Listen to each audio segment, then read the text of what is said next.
भाई जरा इस क्वेश्चन को देखो, गौर से देखो। इसी टाइप के क्वेश्चन एग्जाम में एक दो नहीं हजारों बार पूछा गया है, सेम टाइप के, सेम क्वेश्चन नहीं, सेम टाइप।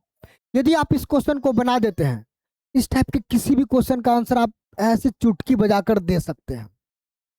जरा देखो इसको बनाने का सही तरीका क्या है।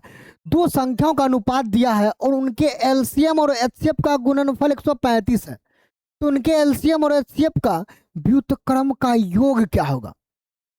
भाई सबसे पहले एलसीएम और एचसीएफ निकालने सीख जाइए।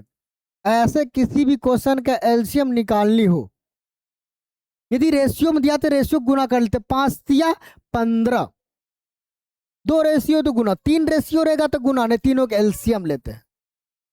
2 है तो सीधा सीधी गुना, 5 तिया 15, ये 15x इसका एलसीएम हो गया।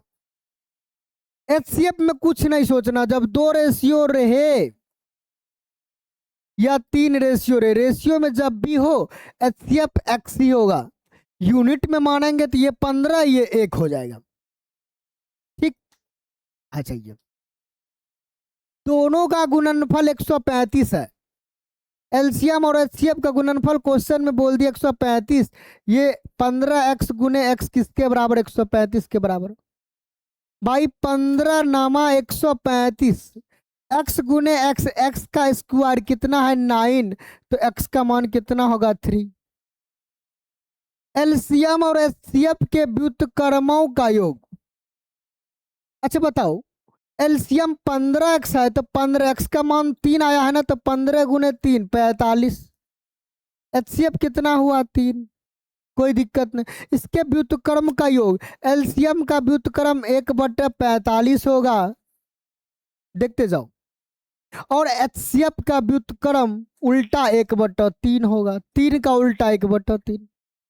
आंसर तो आप निकाल ही सकते हैं, दोनों कैल्शियम 45, तो यहाँ हुआ 1, यहाँ हुआ 15 तिया 45, 15 1 16, 16/45 इसका राइट आंसर हो गया। भाई कुछ सोचना ही नहीं है, आप ऑप्शन में ऐसे लगा सकते हैं, कोई दिक्कत नहीं। आप चाहे तो इतना नहीं करे, फिर भी आंसर आप चाहते तो दे सकते हैं। जब यहाँ 15 या 45 है तो भाई दोनों का व्युत्क्रम करेंगे तो दोनों का एलसीएम कितना होगा, 45 और 3 का एलसीएम 45। 45 एक ही ऑप्शन में 45 से छोटी कोई रहता तो सोचते कट के छोटा हो जाए, सब 45 से बड़ा था ऐसे लगाते निकल जाते।